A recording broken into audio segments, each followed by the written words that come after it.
یہی نعم البدل مستقل طور پر اختیار کر لیا ہے، اور ہم میلاد کے موقع پر نہایت ذوق و شوق سے اور بڑی بڑی دیدہ دلیری سے چراغا کرتے ہیں، اور اس بے فائدہ کام پر کروڑوں اور اربوں روپے ہر سال برباد کر دیتے ہیں۔ اسی طرح گمراہ عالم ایک حدیث کو بھی استعمال کرنے کی کوشش کرتے ہیں۔ وہ حدیث ہے کہ نبی صلی اللہ علیہ وسلم نے نبوت کے بعد اپنا عقیقہ کیا،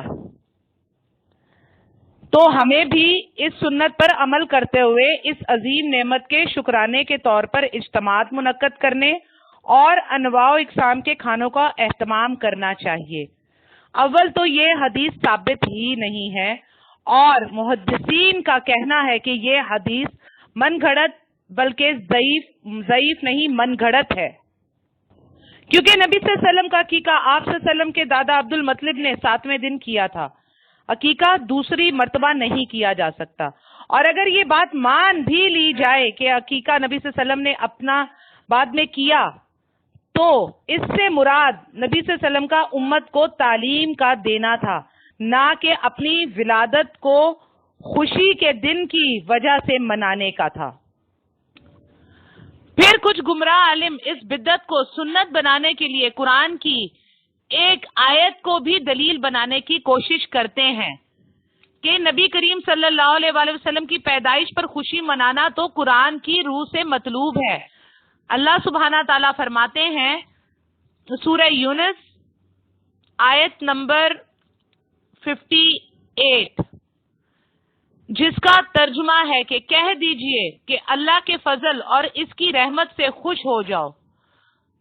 تو یہ لوگ اس آیت سے یہ دلیل دیتے ہیں کہ اللہ تعالیٰ نے رحمت سے خوش ہونے کا حکم دیا ہے، تو نبی کریم صلی اللہ علیہ وسلم سب سے بڑی رحمت ہیں، تو ہم کیوں نہ اس پر خوش ہوں، ہم کیوں نہ اس کی خوشی منائیں، کیونکہ اللہ تعالیٰ فرماتا ہے کہ ہم نے نبی صلی اللہ علیہ وسلم کو تمام جہانوں کے لیے رحمت بنا کر بھیجا۔ لیکن سب سے پہلے تو آپ یہ دیکھیے کہ جس آیت کو وہ دلیل بناتے ہیں سورہ یونس کی آیت نمبر 58، جس میں کہتے ہیں کہ کہہ دیجئے کہ اللہ کے فضل اور اس کی رحمت سے خوش ہو جاؤ، اگر اسی سورہ یونس کی آیت نمبر 58 کو پڑھنے سے پہلے آپ آیت نمبر 57 پڑھ لیں سورہ یونس کی، ایک آیت پیچھے سے آپ پڑھیں گے تو آپ کو پتا چلے گا کہ اس سے مراد کیا ہے۔ اب آیت نمبر 57 کا ترجمہ سنیے۔ 58 سے پہلے جو آ رہی ہے سورہ یونس کی، ترجمہ ہے کہ اے لوگوں، یقیناً تمہارے پاس تمہارے رب کی طرف سے نصیحت آ گئی ہے، اور یہ شفا ہے ان بیماریوں کے لیے جو سینوں میں ہے، اور مومنوں کے لیے ہدایت اور رحمت ہے۔ کہہ دیجئے یہ اللہ کے فضل اور اس کی رحمت سے نازل، اس کی رحمت ہے، لہذا لوگوں کو چاہیے کہ وہ اسی کے ساتھ خوش ہوں، یہ ان چیزوں سے بہتر ہے جو وہ جمع کرتے ہیں۔ ان آیات سے واضح طور پر معلوم ہوتا ہے کہ یہاں رحمت سے مراد قرآن مجید ہے۔ صحابہ کرام بھی اس سے قرآن اور اسلام ہی مراد لیتے تھے، جیسے کہ امام قرطبی رحمت اللہ علیہ کی تفسیر بیان کرتے ہوئے لکھتے ہیں کہ ابو سعید خدری اور ابن عباس رضی اللہ تعالی عنہم بیان کرتے ہیں کہ فضل اللہ ہی سے مراد اللہ کا فضل قرآن اور اس کی رحمت سے مراد اسلام ہے، کیونکہ نبی صلی اللہ علیہ وسلم کے بعد کے لوگوں کے لیے قرآن ہی تو نصیحت ہے، اور قرآن ہی قیامت تک نصیحت ہے۔ نبی صلی اللہ علیہ وسلم تو آج ہمارے ساتھ نہیں، لیکن قرآن ہماری حفاظت کے لیے، ہماری نصیحت کے لیے، ہمارے ساتھ رحمت کی شکل میں موجود ہے اور قیامت تک موجود رہے گا، جیسے کہ نبی صلی اللہ علیہ وسلم کی سنت بھی موجود ہے، الحمدللہ۔ لیکن پھر جب ان گمراہوں کی دال اس سے بھی نہیں گلتی تو پھر دوبارہ حدیث کا حربہ استعمال کرنے کی کوشش کرتے ہیں کہ ہاں یہ بدعت ہے، لیکن بدعت حسنہ ہے، اور بدعت حسنہ اچھی بدعت ہے، اس لیے اسے کیا جا سکتا ہے، اور اس کی مثال حضرت عمر فاروق رضی اللہ تعالیٰ عنہ کی خلافت میں تراویح پڑھانے سے دیتے ہیں کہ آپ صلی اللہ علیہ وآلہ وسلم کے بعد عمر فاروق رضی اللہ تعالیٰ عنہ نے تراویح پڑھانے کا حکم دیا. تو یاد رہے تراویح جسے قیام اللیل کہا جاتا ہے یہ نبی صلی اللہ علیہ وسلم کی سنت ہے. آپ صلی اللہ علیہ وسلم نے 2 سے 3 راتیں اسے پڑھایا اور امت کے مرد اور عورتوں نے آپ صلی اللہ علیہ وسلم کے پیچھے اس کو پڑھا, آپ صلی اللہ علیہ وسلم کی امامت میں اس کو پڑھا. لیکن آپ صلی اللہ علیہ وسلم اس خوف سے اسے جاری نہ رکھ پائے کہ اگر اسے باجماعت روزانہ پڑھانا شروع کر دیا تو یہ عمل کہیں میری امت پر فرض نہ ہو جائے, اور آپ صلی اللہ علیہ وسلم نے اسے رد کر دیا اور لوگوں کو حکم دیا کہ وہ اپنے اپنے گھروں میں قیام اللیل کریں. اور اسی عمل کو حضرت عمر فاروق رضی اللہ تعالیٰ عنہ نے اپنے دور میں دوبارہ زندہ کر دیا, کیونکہ لوگ رمضان کے آخری عشرے میں مسجد میں الگ الگ اور ٹولیوں کی شکل میں نوافل ادا کرتے تھے. تو حضرت عمر فاروق رضی اللہ تعالیٰ عنہ نے ان سب کو ایک امام کے پیچھے کھڑا کر دیا. تو یہ بدعت نہیں بلکہ رسول صلی اللہ علیہ وسلم ہی کی سنت تھی جسے حضرت عمر فاروق رضی اللہ تعالیٰ عنہ نے دوبارہ زندہ کیا. لیکن گمراہ عالموں نے بدعتوں کی بھی کیٹاگریز کر رکھی ہوئی ہیں. ایک بدعت حسنہ ہے اور دوسری بدعت سیئہ ہے. بدعت حسنہ اچھی بدعت ہے اور کی جا سکتی ہے, اور نمبر 2 بدعت سیئہ بری بدعت ہے, نہیں کرنی چاہیے. جبکہ آپ صلی اللہ علیہ وسلم نے بدعت کے لیے فرمایا کل بدعت ضلالۃ وکل ضلالۃ فی النار, یعنی ہر بدعت گمراہی ہے اور ہر گمراہی جہنم میں لے کر جانے والی ہے. آپ صلی اللہ علیہ وسلم نے یہاں لفظ کل استعمال کیا ہے. کل یعنی ہر بدعت گمراہی ہے. اب چاہے وہ بدعت حسنہ بنا لیں یا بدعت سیئہ بنا لیں, سب کی سب گمراہی ہی ہے. آج ہمیں شارٹ کٹ چاہیے اور ایسا کوئی عمل ہو جسے ہم سال میں 1 دن یا 1 رات کریں اور 70 80 سال یا 100 سال کا ثواب 1 رات میں حاصل ہو جائے, جہنم سے بھی چھٹکارا مل جائے اور جنت کی بکنگ بھی ہو جائے. تو پھر اتنی جلدی یہ چیزیں تو بدعت سے ہی مل سکتی ہیں, وہ بھی صرف اسی دنیا میں, کیونکہ آخرت میں کامیابی کے لیے تو ساری زندگی کا عمل ہی تولا جائے گا, اور اس عمل میں سے بھی وہی عمل قبول ہوگا جو قرآن و سنت پر ہوگا. اگر عید میلاد النبی کے منانے اور مبارکباد دینے پر جنت واجب ہو جاتی تو صحابہ اکرام کو تو کسی تکلیف کا سامنا ہی نہ کرنا پڑتا. بس سال میں ہر اسلامی مہینے میں کبھی شب معراج کی رات, کبھی شب برات کی رات, کبھی عید میلاد النبی کے دن کافی تھا, جنت مل جاتی. کیا ضرورت تھی کہ اسلام کے لیے اپنی جانیں اور مال قربان کرتے. اللہ نے قرآن میں فرمایا کہ تم کیا سمجھتے ہو کہ تم جنت میں ایسے ہی داخل کر دیے جاؤ گے؟ میں ضرور تمہاری آزمائش کروں گا, پھلوں کی کمی سے, رزق کی کمی سے, بیماری سے, صحت سے, اولاد سے, مال سے. تو یاد رکھیے جنت قرآن و سنت پر عمل سے واجب ہوگی, نہ کہ ان بدعات سے جو سارا سال ہم لوگوں نے ہر اسلامی مہینے میں بنا کر رکھی ہیں, کبھی کنڈوں کے نام سے, کبھی برسیوں کے نام سے, کبھی شب معراج کی رات کو عبادت کے نام سے, کبھی شب برات میں پٹاخے پھاڑ کر چراغاں کر کے اس کو اسلام کے نام پر. ہم نے ہر سال میں ہر مہینے کی کوئی نہ کوئی بدعت تیار کر رکھی ہے, صرف کس لیے؟ شارٹ کٹ ماریں اور جنت کا راستہ پکڑ لیں.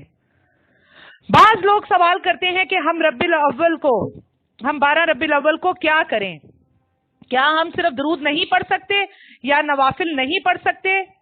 تو ان سب سے گزارش ہے کہ اس دن کی کوئی فضیلت ہی نہیں, یہ ایک عام دن ہے. جو عبادات آپ اور ہم روز مرہ کی روٹین میں کرتے ہیں وہی کرنی ہے, اس دن بھی وہی کیجئے, کیونکہ آپ صلی اللہ علیہ وآلہ وسلم نے فرمایا کہ عبادت چاہے کم کرو لیکن وہ کرو جو تم ہمیشہ کر سکتے ہو, کیونکہ جوش و خروش میں تم ایک عمل شروع کر دو گے, تم تو آوازار نہیں ہوگے, نہیں تھکو گے, لیکن انسان ہونے کی وجہ سے آوازار ہو کر ایک وقت پر تھک جاؤ گے. تو وہ عمل مت کرو جو کہ تم کسی مختصر وقت میں کرو یا کبھی کبھار کرو، وہ عمل کرو جو تم ہمیشہ اپنی زندگی میں کرتے رہو، مسلسل کرتے رہو، چاہے وہ تھوڑا ہی سا ہو، چاہے وہ 2 نوافل ہی کیوں نہ ہو۔ اس لیے اس دن اگر جمعرات یا پیر آ رہا ہے تو روزہ رکھنا آپ صلی اللہ علیہ وسلم کی سنت ہے، وہ روزہ رکھا جا سکتا ہے، کیونکہ آپ صلی اللہ علیہ وسلم نے فرمایا کہ انسان کے اعمال ان 2 دنوں میں اللہ کے پاس پیش ہوتے ہیں۔ تو میں چاہتا ہوں کہ جب میرے اعمال اللہ کے پاس پیش ہوں تو میں روزے سے ہوں۔ تو جن لوگوں کی روٹین ہے کہ وہ جمعرات اور پیر کا روزہ آپ صلی اللہ علیہ وسلم کی سنت کے مطابق رکھتے ہیں، تو وہ 12 ربیع الاول کے ان دنوں کے آنے پر بھی روزہ رکھ سکتے ہیں، لیکن نبی صلی اللہ علیہ وسلم کی سنت اور اپنی روٹین کے مطابق، 12 ربیع الاول کے مطابق نہیں۔ اس دن کی نیاز بھی اللہ کے نام کی نیاز نہیں ہوگی، بلکہ وہ نیاز بھی 12 ربیع الاول کی نیت اور دن کو مخصوص کرنے کی وجہ سے غیر اللہ کے لیے ہوگی، کیونکہ قرآن کا فرمان ہے سورہ مائدہ آیت نمبر 3، اور وہ کھانا حرام ہے جو غیر اللہ کے نام کا ہو، اور وہ کھانا بھی حرام ہے جس پر اللہ کے نام کے ساتھ کسی غیر اللہ کا نام پکارا گیا ہو۔ اس لیے فکر کیجئے، اللہ کی کسی مخلوق کی کسی بھی چیز کو اللہ کے ساتھ ملا جلا کر پیش کرنے والا کھانا نیاز نہیں بلکہ حرام ہے۔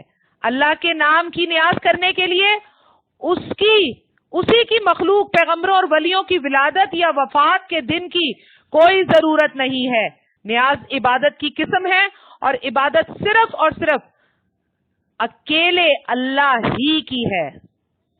اسی طرح بعض لوگ سوال کرتے ہیں کہ اس دن کا کوئی ایک عمل تو ہوگا، وہی بتا دیجئے۔ تو ان سب سے بھی یہی گزارش ہے کہ یہ دن 12 ربیع الاول ہمارے پیارے نبی حضرت محمد صلی اللہ علیہ وآلہ وسلم کی وفات کا دن ہے۔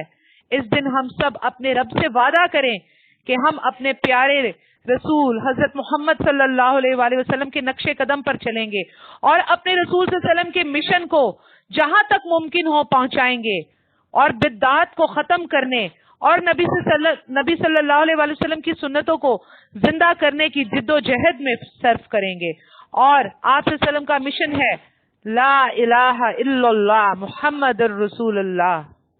اس مشن کو آگے بڑھائیں، یہی ہمارا فرض ہے آج کے اس لیکچر میں بتانے کا اور 12 ربیع الاول والے دن سوچنے کا۔ وآخر دعوانا ان الحمد للہ رب العالمین۔ السلام علیکم ورحمۃ اللہ وبرکاتہ۔